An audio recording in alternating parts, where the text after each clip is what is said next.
क्या आपको भी लगता है आपकी नसीब खराब है? आप सब कुछ ठीक तरह से करते तो हो, मगर एंड मोमेंट पे सब कुछ खराब हो जाती है। तो ये वीडियो को एंड तक ज़रूर देखना। मैं वादा करता हूँ कि आपके सारी प्रॉब्लम्स ठीक हो जाएगी और आपको पता चल जाएगा आपके साथ ऐसा क्यों होते हैं।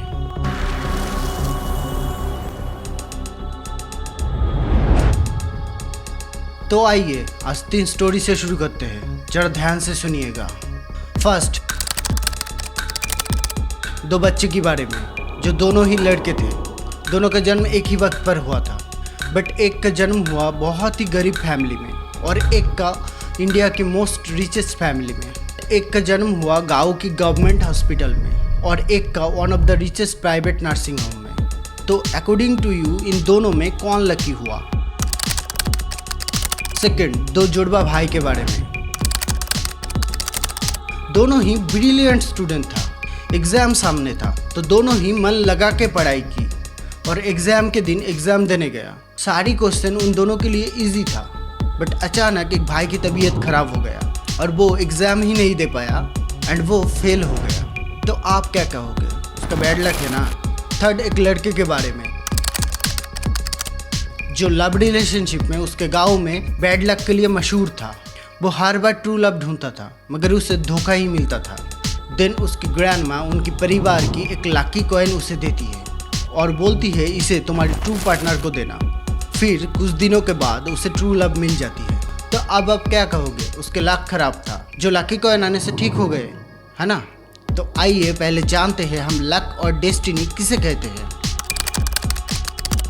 अगर कोई चीज़ गुड और बैड हमारे साथ होते हैं और जिसके ऊपर हमारा कोई कंट्रोल ना हो, हम उसे लक कहते हैं। अगर ऐसा है तो हम लक के ऊपर डिपेंड करते हैं, न कि लक हम पे, और हम हमारी लक को चेंज भी नहीं कर सकते।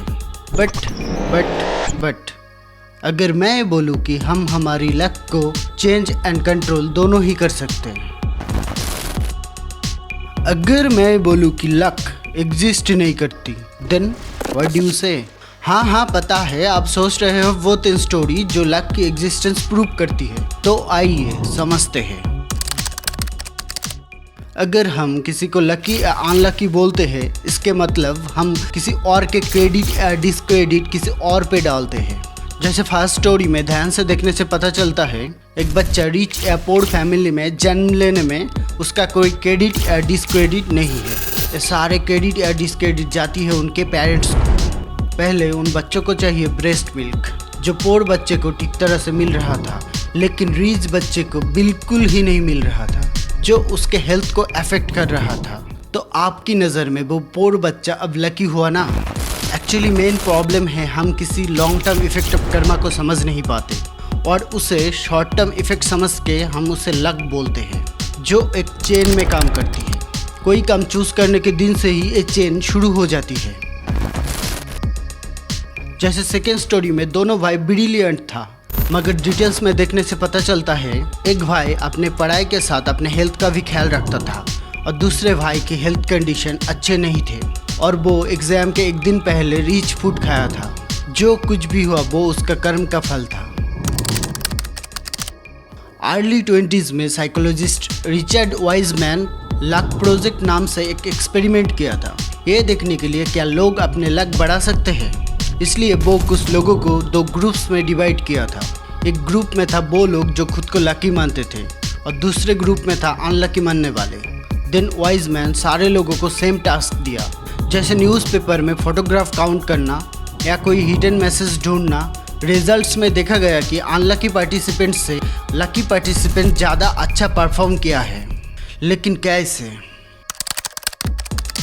एक्चुअली इस एक्सपेरिमेंट से पता चलता है कि नसीब की वजह से कुछ नहीं होते हैं प्रॉब्लम्स को देखने वाले नज़रिए से। लकी मानने वाले लोगों की पॉजिटिव एटीट्यूड एंड खुले दिमाग ने उन्हें अपॉर्चुनिटीज़ एंड अनएक्सपेक्टेड पॉसिबिलिटीज़ को पहचानने में सक्षम बना दिया। जैसे थर्ड स्टोरी में ध्यान से देखने से पता चलता है उस लड़के के पास परिवार का एक वैल्यूएबल कॉइन आने से उस प्रॉब्लम को देखने का नज़रिया चेंज हो गया। अब वो सिर्फ एक पार्टनर नहीं, एक right, true and valuable partner को ढूंढ रहा था, जिसके लिए वो बहुत टाइम भी दिया, क्योंकि उस कॉइन की वैल्यू ठीक रखना था, जो उसे मिल भी गई। तो किसी भी प्रॉब्लम को ध्यान से देखने से लक की एग्जिस्टेंस खत्म हो जाती है। अगर तुम खुद को अनलकी मानते हो तो पहले अपने प्रॉब्लम्स की जड़ तक जाओ, देन उसे ठीक तरीके से सॉल्व करो। लक के ऊपर छोड़ोगे तो कुछ नहीं ठीक होगा। तुम्हारे साथ जो कुछ भी हो रहा है उसकी जिम्मेदारी खुद लो, और अगर कोई तुम्हारे लिए कुछ कर रहा है तो उसका क्रेडिट उसे दो, न कि लक को। खुद को वैल्यूएबल मानो, तभी तुम ध्यान से वैल्यूएबल काम कर सकते हो। और देखना अपॉर्चुनिटीज़ तुम्हारे सामने होगा, तब नसीब नाम के अंधविश्वास पे विश्वास नहीं करोगे। लक आपको लकी बना सकती है बट सक्सेसफुल नहीं।